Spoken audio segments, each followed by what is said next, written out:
October 1917, and the guns on the Western Front had been firing for 3 years. To the troops in the trenches, it seemed as if the war would last forever, a nightmare of machines against men.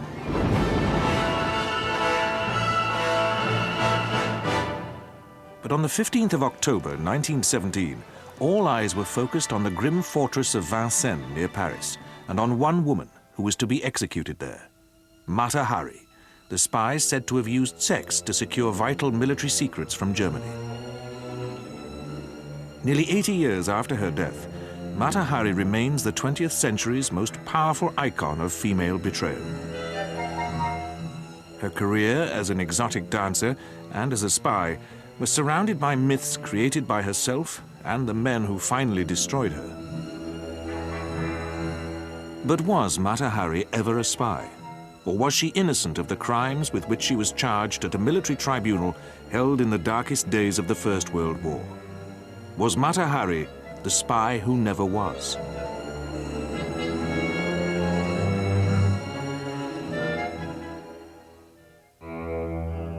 Mata Hari was born plain Margarethe Zeller in the provincial Dutch town of Leeuwarden in 1876. Her upbringing was comfortable, conventional, and bourgeois. Her father Adam was a hatter, sufficiently important to join the Guard of Honor when the Dutch royal family visited his hometown. For a while, the Zeller family prospered, but it broke up when Adam Zeller went bankrupt, leaving the young Margarethe to be farmed out to live with a succession of relatives in The Hague. Nearby was the beach resort of Scheveningen, a favorite haunt of officers on leave from the Dutch colonies in the East Indies. Margarethe loved men in uniform. She was to meet one of them at the Rijksmuseum in Amsterdam in 1895. It was a fateful encounter.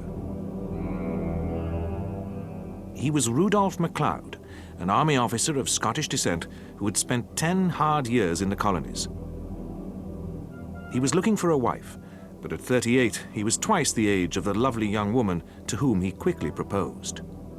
Margarethe married MacLeod 4 months after their first meeting. Soon afterwards, she joined her husband in Sumatra.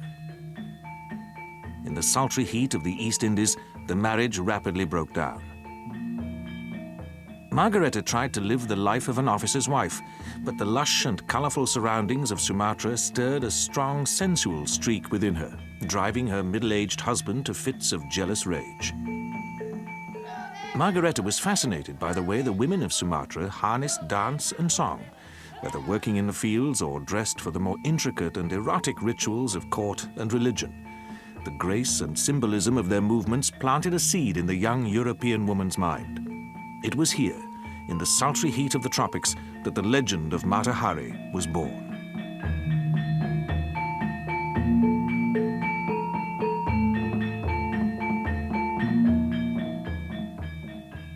Then tragedy intervened.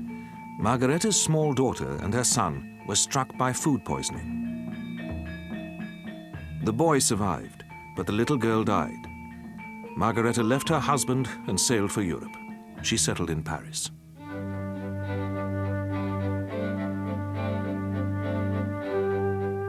The mellow stone of Notre Dame was a long way from the jungles of Sumatra.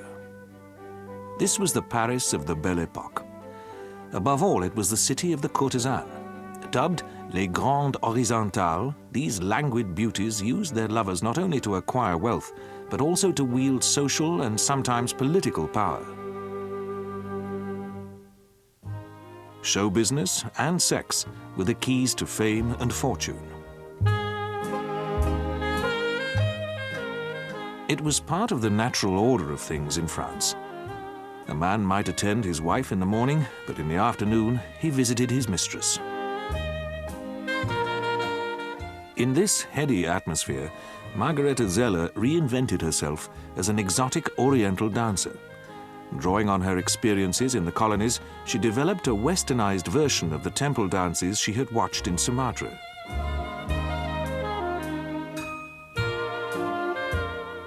Armed with breastplates and the bogus title of Lady MacLeod, she passed herself off as the native East Indian wife of an English aristocrat. Later, she became Mata Hari, which in Malay means Eye of the Day. As Mata Hari, she instantly touched a raw, erotic nerve. She quickly became a star. She relied on semi-nudity and the support of sympathetic journalists and society hostesses. One of the hostesses was the American Natalie Baum. She was a dark beauty with a very beautiful figure.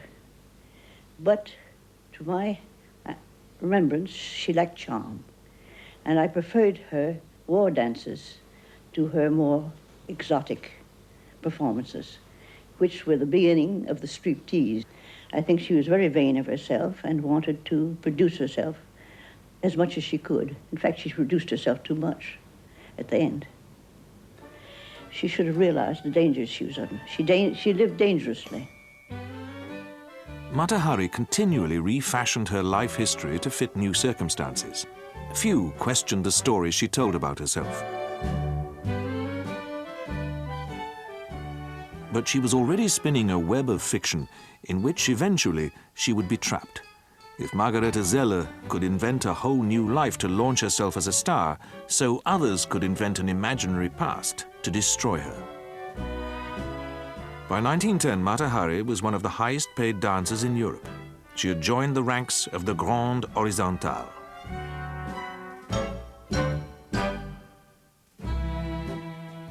Great musical figures courted her. Puccini sent his personal congratulations after watching one of Mata Hari's performances. The composer of the ballet Puccini had seen, the 65-year-old Jules Massenet, avidly pursued her. Rich and powerful lovers came and went, showering her with money, furs and houses. Mata Hari was now a leading society figure.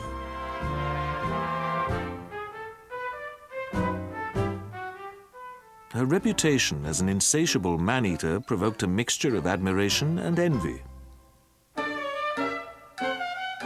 High-ranking members of the military were Mata Hari's favorite escorts. She had developed a taste for the company of officers long before her marriage, but her exalted status now ensured that she could take generals into her bed. But rank was no guarantee of Mata Hari's favors. She declared that she would rather sleep with a poor officer than a rich banker. On her first visit to Berlin, a city she cordially hated, Mata Hari sought out the men in uniform. The lover she found was a young army officer and amateur pilot, Lieutenant Kiebut. He took her to watch the Imperial Army on maneuvers in Silesia. It was an innocent enough outing, but at Mata Hari's trial in 1917, this excursion was dredged up as evidence that the dancer was a spy.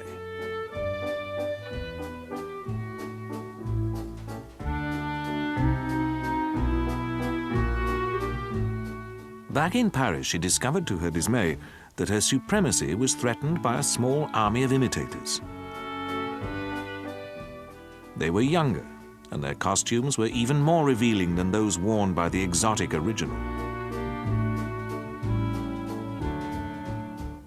Mata Hari left Paris to score a triumph in one of the greatest opera houses in the world, La Scala in Milan, where she appeared in an opera by Gluck. In the same season, she created a sensation in a ballet by scorning a blonde wig for the role of Venus and dancing in her own dark hair. Then, at a private party in Rome, she achieved a long-held ambition by dancing as Salome to Richard Strauss's music.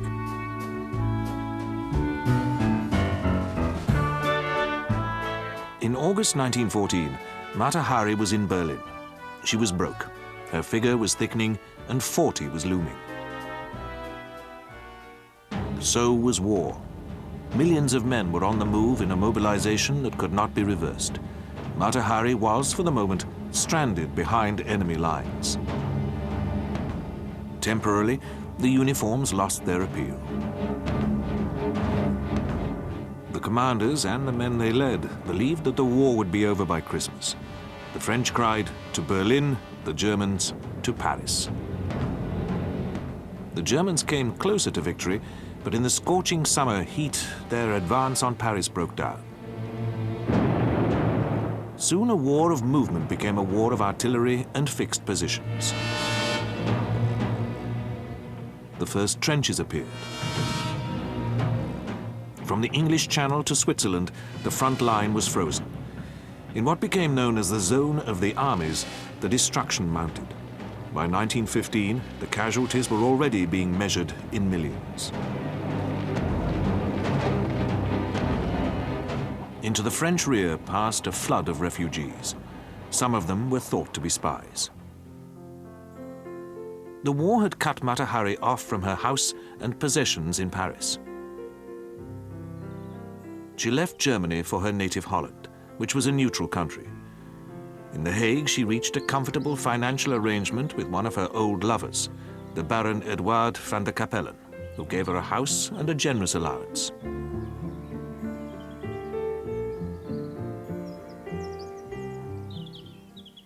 On the Western Front in 1915, living conditions were less agreeable.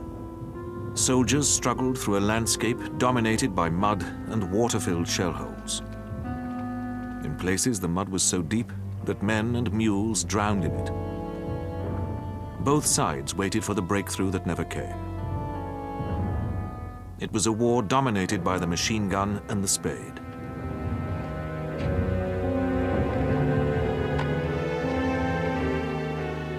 Meanwhile, in Holland, Mata Hari was overcome by boredom. She decided to return to France via England. Mata Hari was unaware that British intelligence already had its eye on her. When her steamer docked at Folkestone, she was interrogated and her luggage searched. The British concluded that she was not above suspicion and should not be admitted again. In France, the deadlock of the trenches continued. February 1916 saw the start of a 10-month battle for the French fortress system of Verdun. The terrible slogging match was to claim 500,000 casualties. As this battle reached its climax, Mata Hari had also excited the suspicion of the French authorities. In Paris, she was tailed by two men of the Deuxième Bureau, the French Office of Military Counter-Espionage. It was run from this anonymous apartment in the Boulevard Saint-Germain by the corpulent and unprepossessing Captain Georges Ladoux. The spy catcher Ladoux had already decided to ensnare the most exotic wartime agent of them all. Wartime Paris was full of Allied officers on leave. Mata Hari's tales duly noted the stream of military men she entertained in discreet hotels. She loved the uniforms, even wearing them herself on occasion, but she also desperately needed the money. Spy fever now stalked France. Agents of the enemy were blamed for every French reverse. The Deuxième Bureau ensured that the firing squads were kept busy.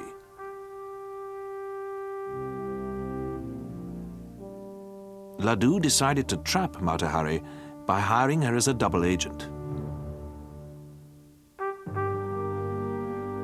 He later claimed that when he met Mata Hari for the first time, she admitted that she was working for the Germans.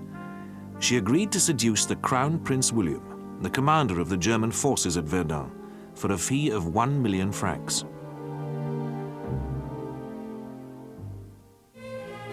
On her way back to Holland, aboard the ferry Hollandia, she had another encounter with British intelligence. On the quay at Falmouth was Inspector George Reed Grant of Scotland Yard's Special Branch. With my wife, whose job was to search female passengers, I boarded the ship and challenged Mata Hari as to her real identity. We detained her and removed her from the ship, and she was eventually escorted to Scotland Yard.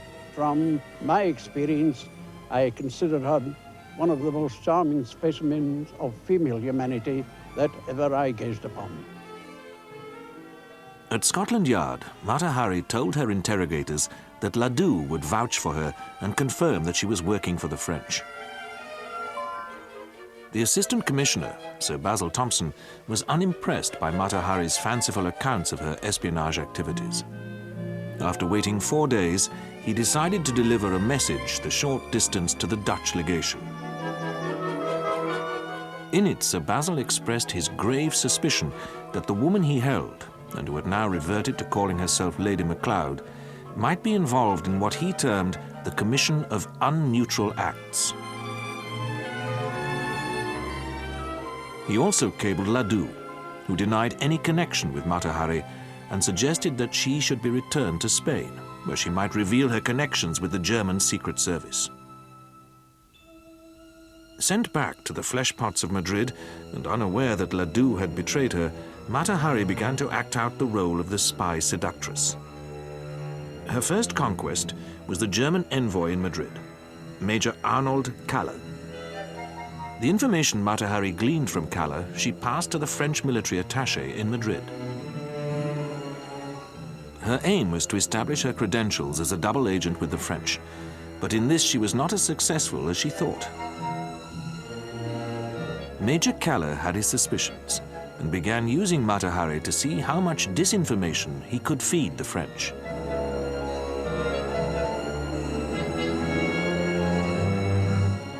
Meanwhile, in Paris, Ladoux was now ready to move in for the kill. Time was beginning to run out for Mata Hari. In January 1917, she returned to a France seething with war weariness and discontent. The situation was becoming critical. Strikes interrupted war production, and in the army, mutiny was brewing after the bloodletting at Verdun. The courage and endurance of the French fighting man had been tested almost to destruction. Among the troops in the front line, morale had sunk to rock bottom. In Paris, spy mania became ever more frenzied. The hand of German intelligence was seen in everything, from the petty restrictions and discomforts of daily life to the failure to smash through the enemy lines on the Western Front. A blood sacrifice was needed. Captain Ladoux had one up his sleeve. On the 13th of February 1917, Mata Hari was arrested in her room at the Élysée Palace Hotel. She was taken to the Saint-Lazare prison.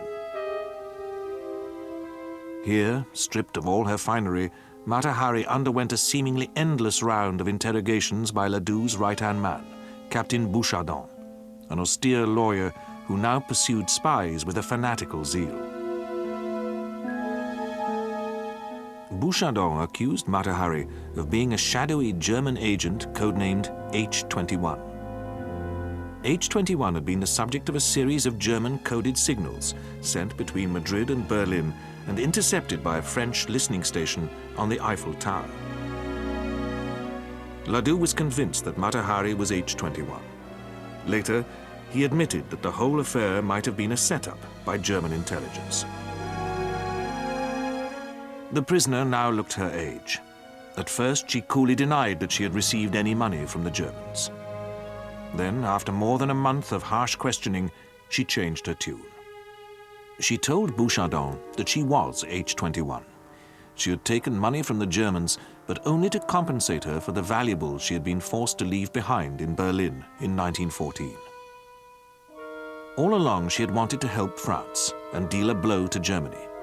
She could not deny that she had entertained many Allied officers, but for sex, not military information. In July 1917, Mata Hari was brought to trial before a military tribunal in the Palais de Justice. The atmosphere was charged by the trauma of a mutiny in the French army only 1 month before the trial began. The sacrifices made at Verdun and in another doomed offensive launched in April 1917 had proved too much.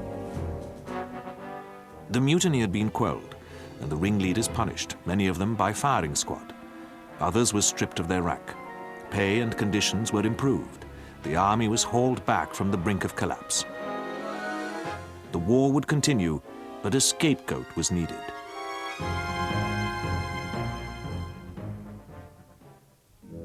Who better than Mata Hari, whose decadent demands for luxury had caused the deaths of thousands of young Frenchmen? At the trial, she was to be portrayed as a blood-sucking international woman who had abandoned husband and family to live a life of sexual independence. What had seemed exciting about Mata Hari before the war now only confirmed the charges leveled against her. She was a woman in a man's world. The prosecution relied almost entirely on the radio signals about H21 intercepted by the listeners on the Eiffel Tower. But these had been doctored by Ledoux to bolster his case. No one produced the original intercepts. At no point in the trial was Ledoux obliged to reveal that he had hired Mata Hari to work for the French. Bouchardon called Mata Hari the greatest woman spy of the century. In the court's eyes, Mata Hari was condemned as much by her reputation as by the flimsy evidence presented by the prosecution.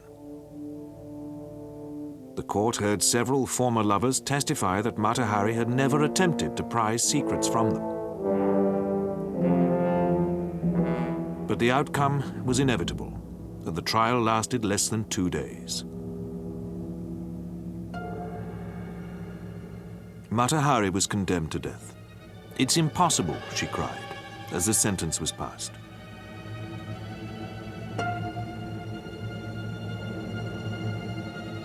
She was taken to the infamous cell number 12 at Saint-Lazare, reserved for those awaiting execution. The French president, Poincaré, refused to commute her sentence. There she remained, comforted by a nun, Sister Léonie, for whom she would dance in her bleak cell. Mata Hari's aged lawyer, Clunet, another old lover, attempted to halt her execution by claiming that she was pregnant with his child. But nothing could prevent her rendezvous with the firing squad in the cavalry grounds outside the fortress at Vincennes. A jubilant Bouchardon arrived to relish the results of his handiwork. Mata Hari went to her death with calm courage. She had had a long time to rehearse this final performance. She coolly brushed away the offer of a blindfold, greeted her executioners like old friends, and continued to talk to them as they raised their rifles to take aim. Then the volley rang out.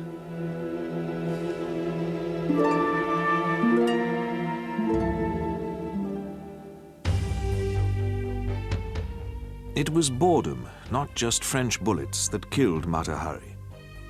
Had she stayed in the provincial backwater of Holland, Mata Hari would have survived the war to live on her memories and provide a lively footnote to the social history of turn-of-the-century Europe. But the quiet canals and trim houses of her native land were no match for the pleasures of Paris. She had always lived dangerously, and in Paris, Mata Hari embarked on the last and greatest game of her life. If by sheer willpower she could convince Parisian society that her Oriental dancing was authentic, then surely she could convince Ledoux that she could be the international spy of his imagining. As a dancer, she had made up the rules as she went along. When she tried to do the same as an amateur spy, she tripped and fell. Legend swiftly grew up around her. There were rumors that Mata Hari had somehow survived the firing squad and gone into hiding. She did not, but her legend did not die, growing over the years to overlay the real events which had led to her execution. She had found her place in history.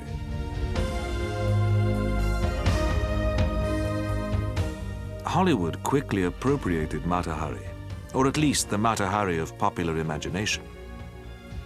In 1931, Greta Garbo played her as a vamp who goes to her death unrepentant. The real woman remains elusive, hidden behind the mask she made for herself as the eye of the day.